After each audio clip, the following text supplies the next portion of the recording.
All right, I am back here on the podcast talking some New York Yankees baseball here as they get ready to look to end the first half on a good note. Join me today, one of the great Yankee beat writers, covers them for NJ Advanced Media. Max Goodman is here. Max, welcome. How are you? I'm good, Mike. How are you? Thanks for having me.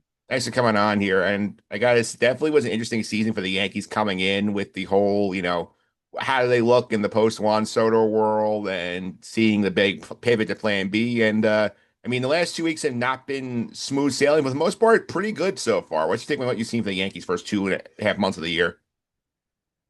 Yeah, it hasn't been perfect by any means these last couple of weeks. A lot of situational hitting issues, I would say, has been the biggest trend because the pitching has been pretty good on balance ever since early April. So I think they're in a good spot. Obviously, the lead in the American League East has dwindled down a little bit. The Rays are what, only a couple games back now at this point, and every team's going to deal with injuries. Yankees have been getting a little healthier, losing some guys back and forth. That happens over the course of the season, but uh, got to finish the first half strong, as you alluded to there. And I think they have a good team. I think all things considered, they're in a pretty solid spot, and they did a good job moving on from the Juan Soto era and the moves they made this past winter. But that mix of veterans and youngsters, they got to keep playing good baseball to be that,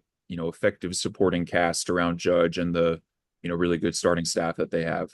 Yeah, I want to go to Judge, obviously, because obviously we know how prolific a slugger he is here, but this year he's just been ridiculous in all facets of the offensively. Like, there's a chance he could win a triple crown, something we did not think was possible, like in the modern age of baseball. Like, what's your take on what you've seen from how Aaron Judge is taking his game to a new level this year? Well, the batting average is something that he hasn't necessarily had this high in the past. We all know that he's capable of hitting home runs, as he's done it over these last several years. I think he's been the best hitter in baseball going back to, I guess, the beginning of 2022, the historic season where he broke Maris's record. 23, he was on pace to have another historic season, but had the toe injury. And then last year was, I've said, arguably the best single season by a right-handed hitter ever. So I think he's on pace to make this 2025 his best year yet. It's crazy that he's been, quote unquote, slumping for his standards for a couple of weeks now, and he's still hitting. His average is much better than everybody else in the league. Cal Raleigh's having a great year in Seattle. I don't know if he can challenge him for MVP. I'd still probably vote for Judge if the season ended today, but he has the ability to single-handedly carry this Yankees offense, and he's been doing that for years.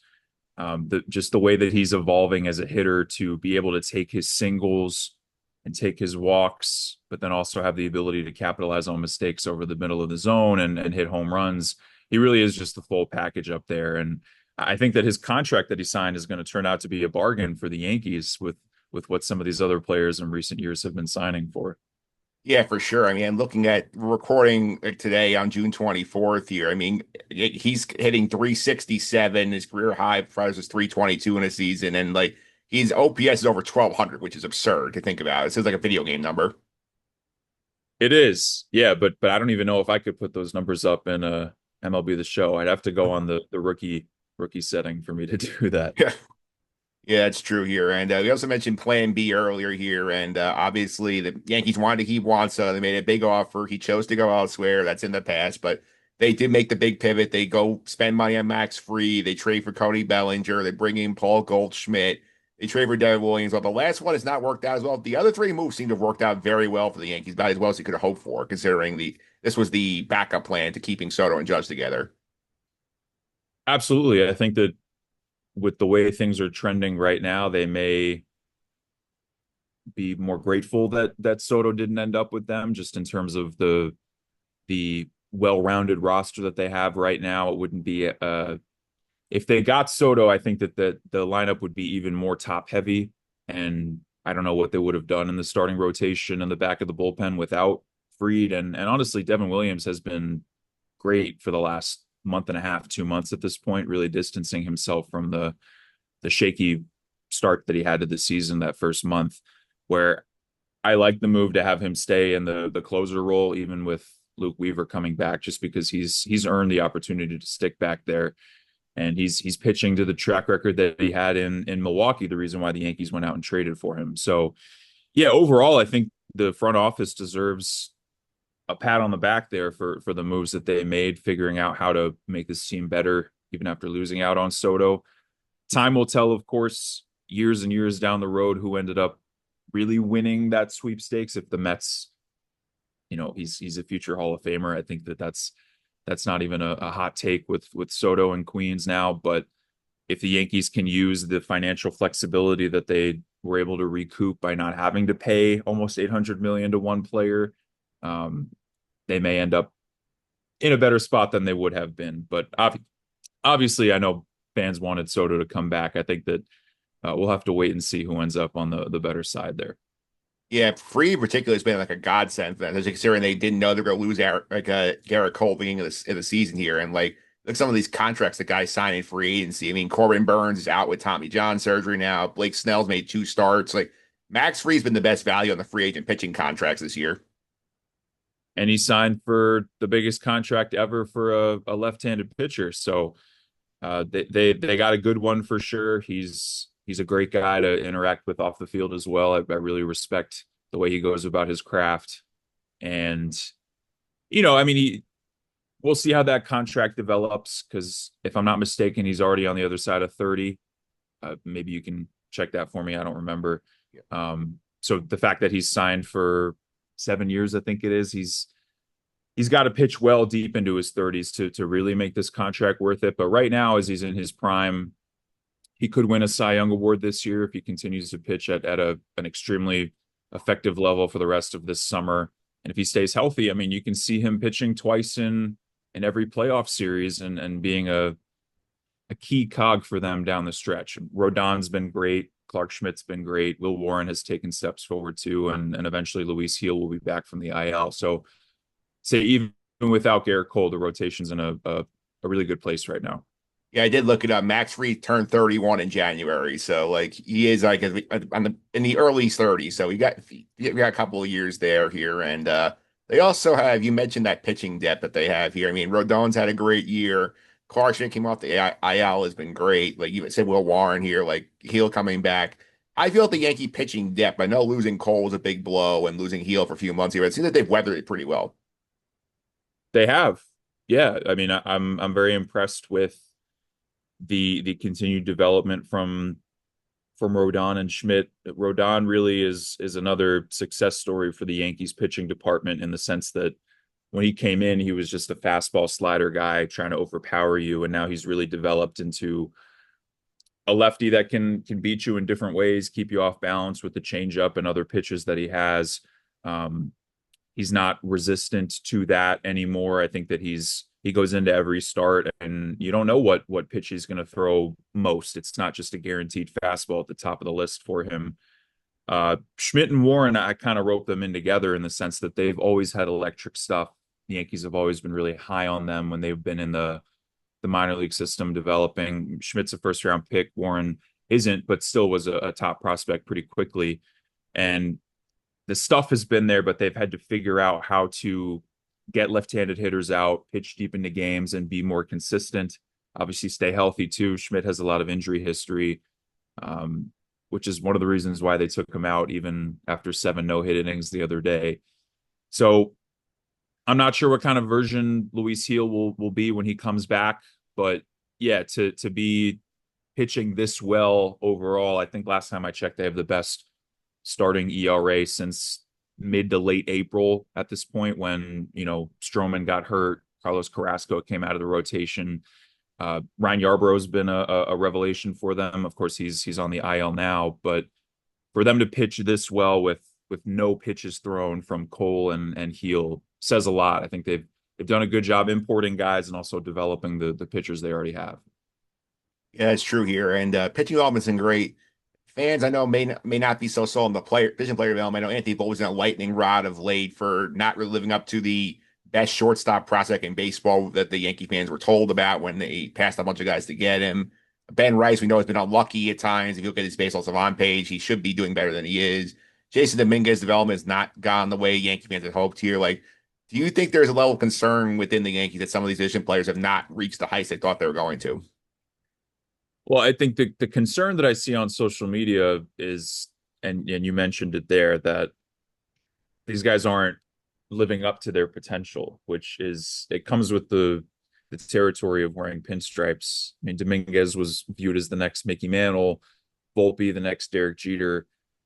Rice, if anything, was an unknown for a while after he got drafted, 12th rounder out of Dartmouth.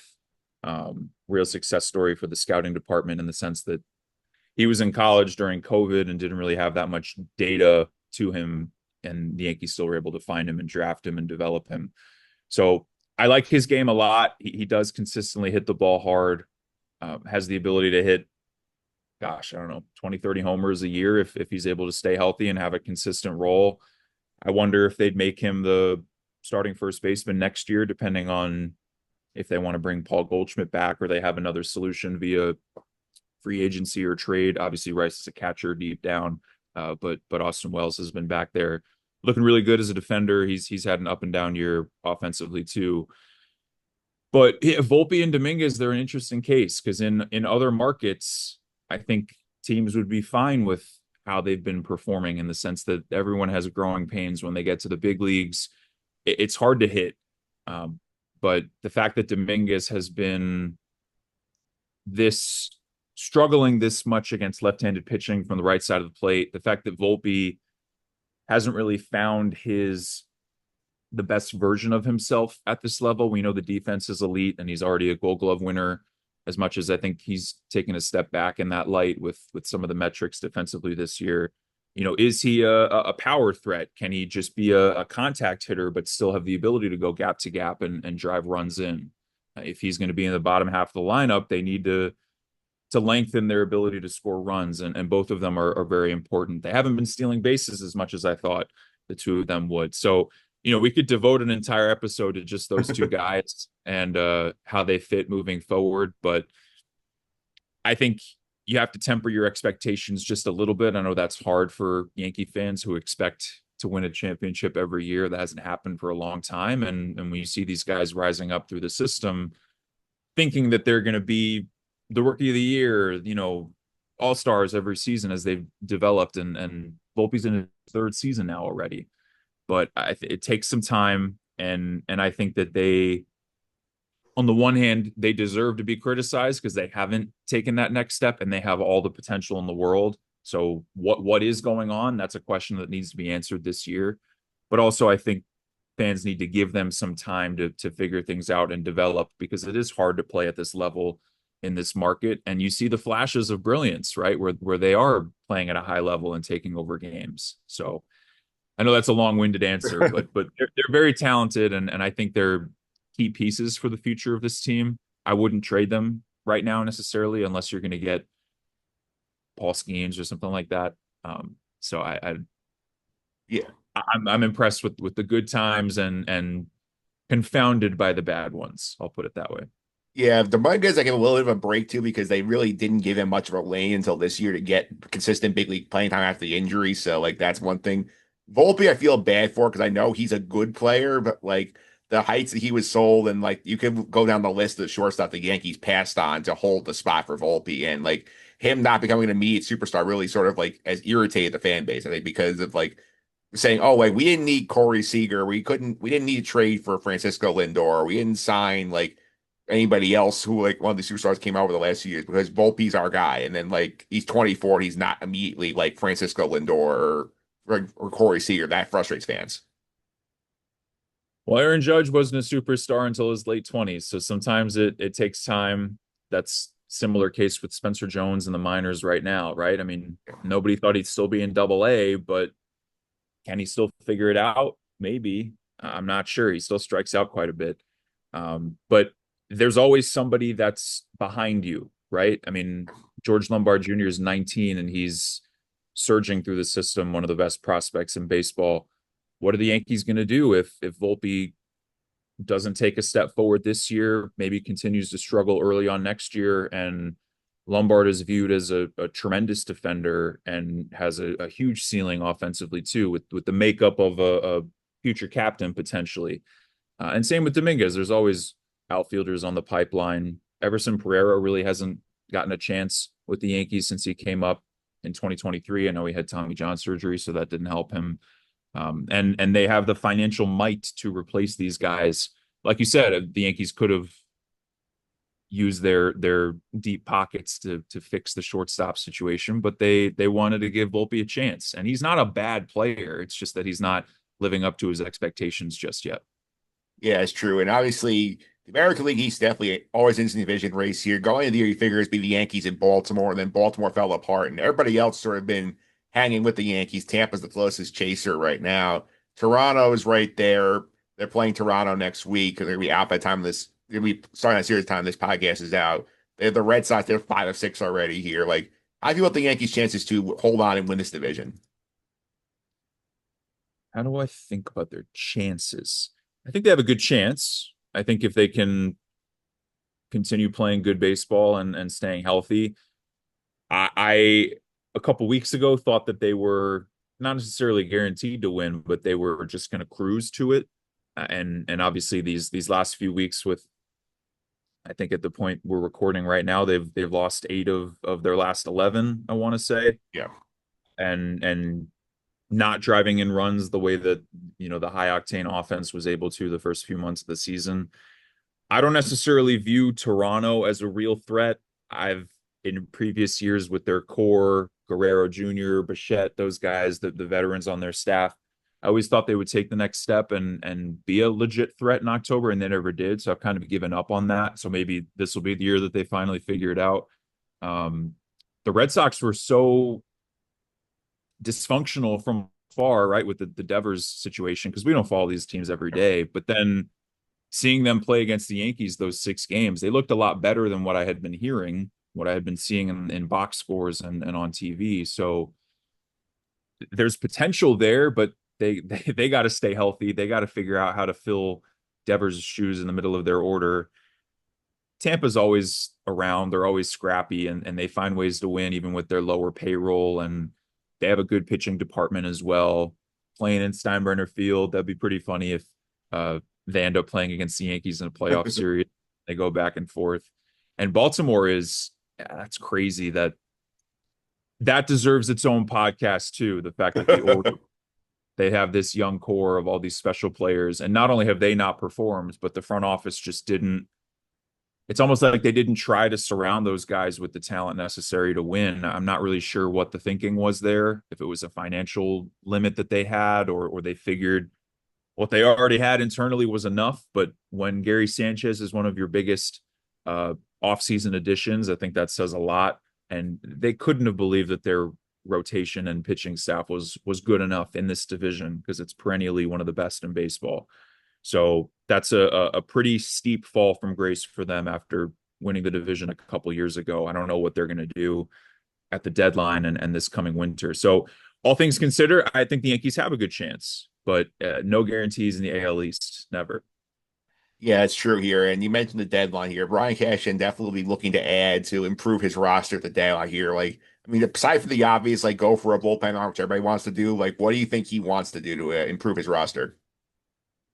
Yeah, as Cashman always says, you can never have enough pitching. I feel like it's guaranteed a trade for a bullpen arm every year. I mean, even in 23 when they missed the playoffs, they traded for Keenan Middleton. 22, they got Efros and Lou Trevino. And then last year it was Mark Leiter Jr. and Eniel De Los Santos. De Los Santos didn't last. That didn't work out. Leiter's finally figuring things out in a high leverage role this year. So is it a high profile reliever where they have to spend a little bit more, or is it one of those under the radar guys that the pitching department can bring in and turn into something special? That remains to be seen, but they'll definitely trade for a reliever. Depending on Heel and Yarborough, I could see them trading for a starter. I mean, I'm not sure if Marcus Stroman's going to be in the rotation now that he's finishing up his rehab.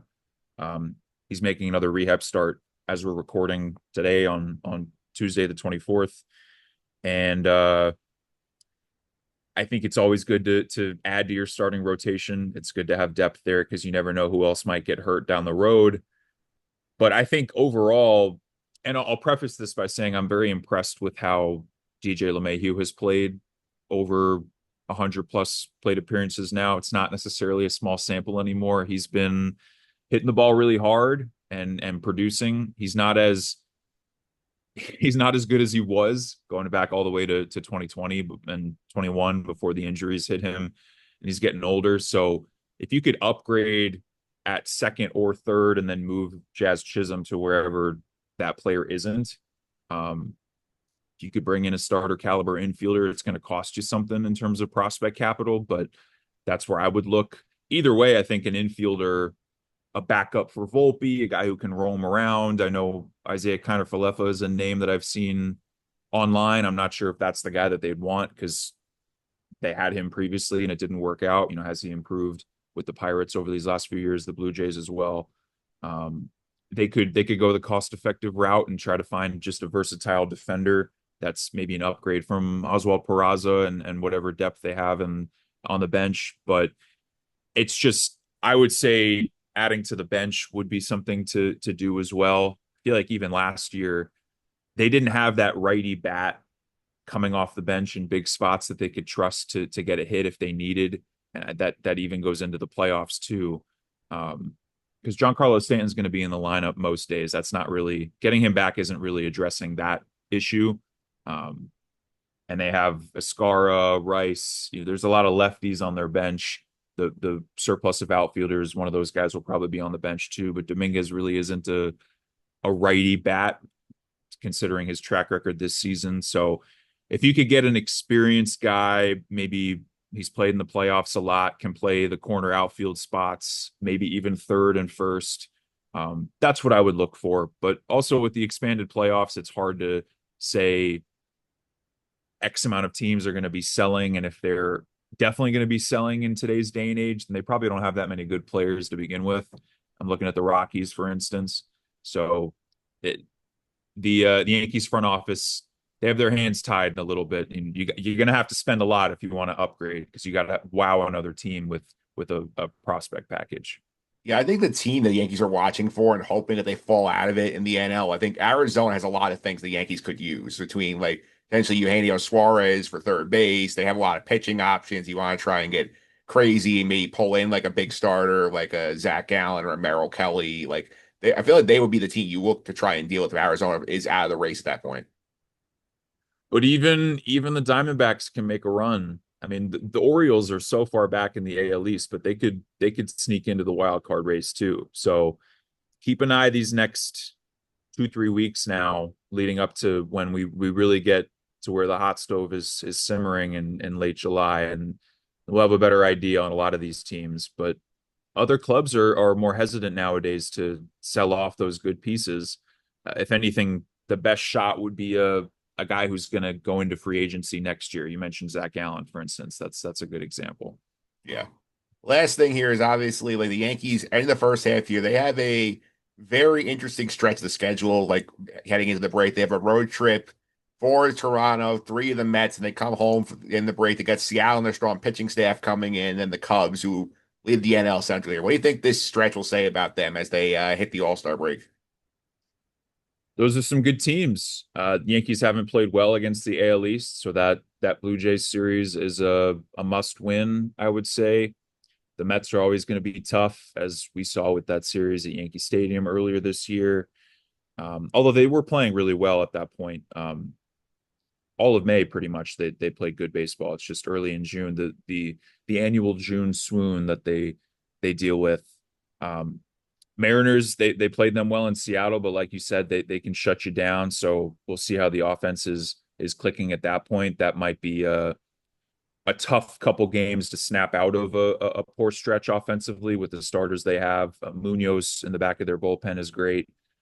And the Cubs have been great too. They're a real threat in the National League. So to have them right before the break as well, that could be a bad stretch overall, right? You don't want to scuffle into the break before you get some days off to figure things out for what will eventually be the stretch run. Because as much as it is a long season, it's kind of clipping by. I feel like just yesterday we were in April or even in spring training. So it's a grind, but it sneaks up on you, and you got to keep playing baseball all the way through. That's what distinguishes you from the teams that don't end up making it to October.